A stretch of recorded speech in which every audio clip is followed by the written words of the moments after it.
Speaker. There's no doubt that the Great Barrier Reef is an iconic symbol of Australia.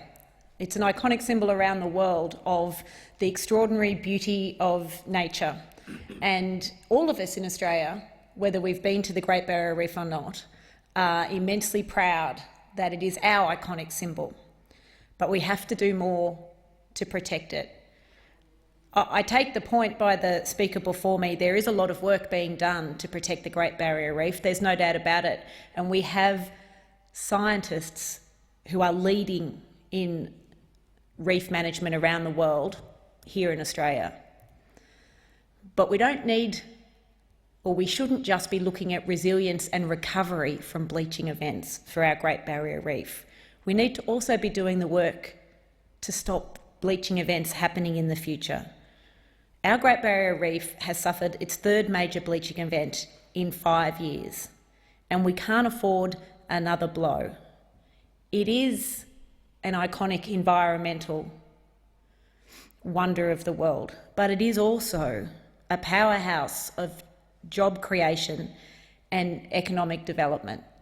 And if we lose the Great Barrier Reef, just as the risk of losing a lot of our great environmental wonders in Australia, then we lose something that can't be replaced. And in the short term, we lose jobs and we lose the opportunity to build our economy. The government needs to do more for its management of the reef. And one of the things that it needs to do is take a proper response to climate change and the mitigation of climate change. Yes, there is a lot to do up at the reef, and like all of my colleagues on this side of the chamber, and I think on the other side of the chamber, I encourage Australians to travel to the Great Barrier Reef when they can and to support that local industry. But unfortunately, it's not going to be enough simply to support the tourism industry. We have to do more. Just this morning, the Prime Minister today apparently has said that one of the ways to recovery is a modernisation of how Australia approaches the economy. And if it was just that phrase and not what he says after it, I couldn't agree more. But as I understand what the Prime Minister has said today is that his idea of a modern approach to how Australia approaches the economy is deregulation.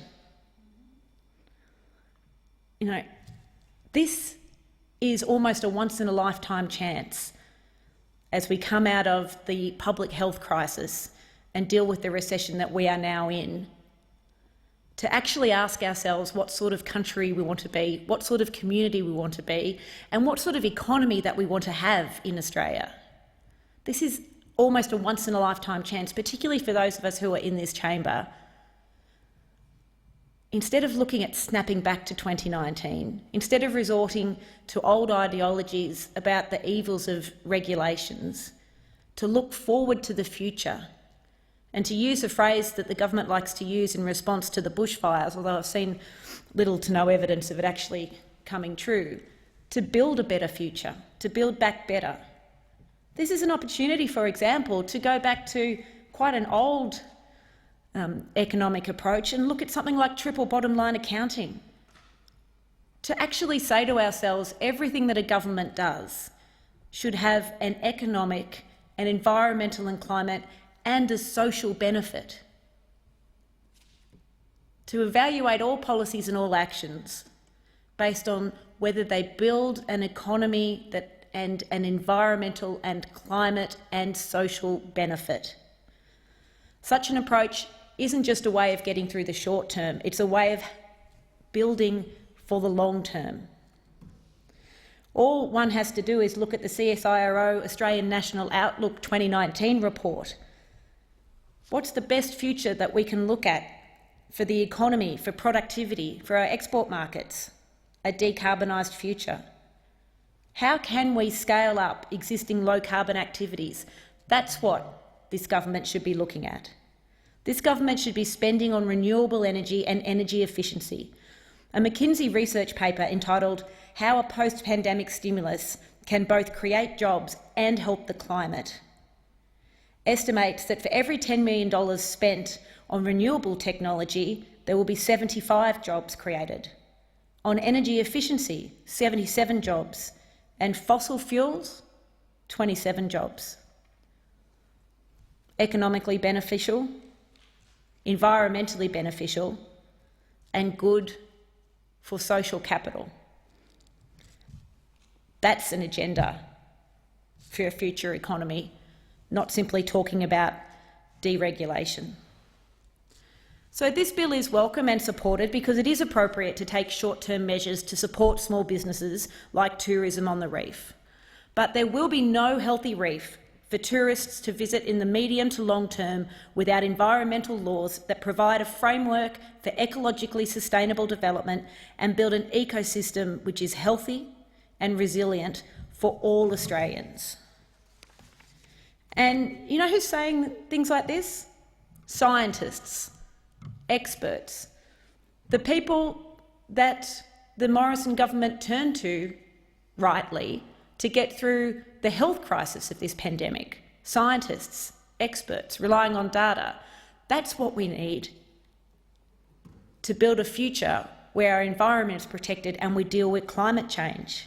In today's Sydney Morning Herald, Alana Gretsch, the Assistant Director of the Australian Research Council Centre for Excellence for Coral Reef Studies, said climate change is the leading cause of decline for the Great Barrier Reef, and legislation should be changed to mitigate its impacts.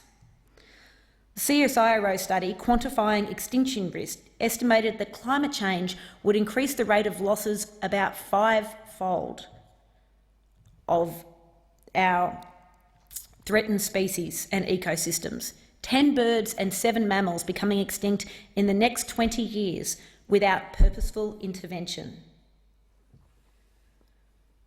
We have a situation at the moment where our environmental laws are being reviewed. They currently fail to protect wildlife and ecosystems from climate change, and it's an opportunity for this government, which I hope it would take, to look at drafting laws that do just that. Instead of simply always referring to environmental laws as green tape, always saying that they are something that gets in the way of progress, we should see well-drafted and proper environmental protection laws as a blueprint for a better future. There are a number of problems with the EPBC Act and a number of opportunities. There are opportunities to address climate change and the way we can do land clearing better. There are opportunities to protect the long-term future of the Great Barrier Reef. And the Prime Minister likes to talk about deregulation and getting rid of regulations because apparently they are blockers to projects going ahead. But if we actually look at the delays in project approvals under the Morrison government, they've exploded. Cuts to the Environmental Department have caused these delays in projects and jobs. Since their election in 2013, delays in project environmental approvals have absolutely blown out. Late project decisions increased by 40% on the Liberal government's watch, up from about 15% when the Labor government was in power, from 15% to 40%, and the total number of decisions went backwards. And at the same time, since 2013, the Environment Department funding has been cut by almost 40%. So devastating cuts and mismanagement in Environmental Department have delayed jobs and investment and have brought about major project delays. So it is just disingenuous for the government to point to delays in approval of projects and say that that's a reason to get rid of environmental laws. You actually have to look at the cause of the delays. Cuts and a government that hasn't pushed them through. We've seen the devastating bushfires. We know that climate change is the leading cause of damage to our Great Barrier Reef. We know that too many endangered species are facing not just endangerment but extinction. We know that in the past 20 years, The number of threatened species in ecosystems has grown more than 1/3, and mammal losses continue at the same rate of between 1 and 2 a decade. You know, since 1788, 100 species have become extinct in Australia. We can't be proud of that history.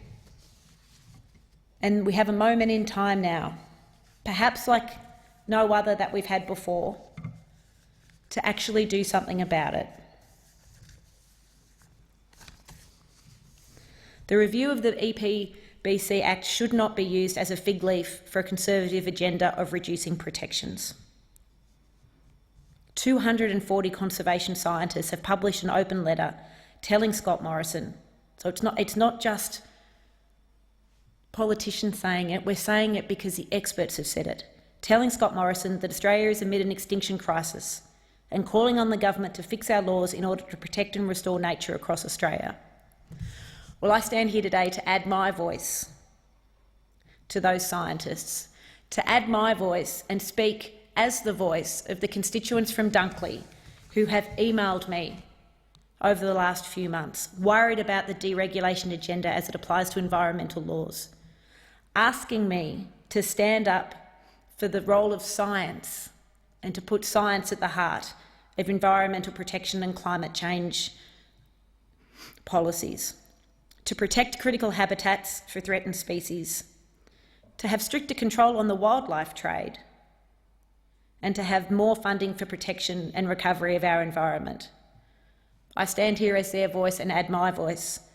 Decisions should be made on science, not politics. There should be federal leadership, and I urge the government to take this opportunity to show it. I thank the member.